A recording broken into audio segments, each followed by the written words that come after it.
তুমি কি ভেবেছো আমাকে দেখে তুমি অন্য আরেকজনকে বিয়ে করবে আর আমি চুপচাপ দেখবো? তুমি যদি আমার না হও আমি তো ভাই কারোর হতে দেবো না। তোর কিছু বলি রে।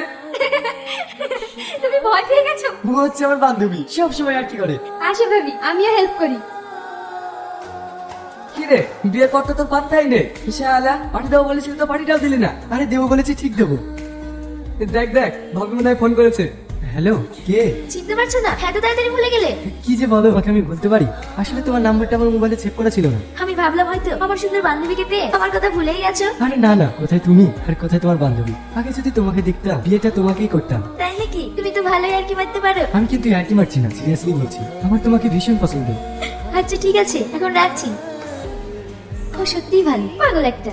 বুবু, রিয়াদের বিয়েতে শ্বশুর বাড়ি থেকে কি দিয়েছে? কি দিবে? বিনা দাবিতে বিয়ে বলে কিছুই দেয়নি। ঝের ঝের বিয়ে দেখেছি। আমার ছেলের মতো বিয়ে যেন কারো না হয়। বিনা দাবিতে বিয়ে বলি একটা কানা করেও দেয়নি। এর আগে কত ভালো জায়গা থেকে বিয়ে এসেছিল, আমি দিইনি। আসলে আমার ছেলের কপালটাই খারাপ।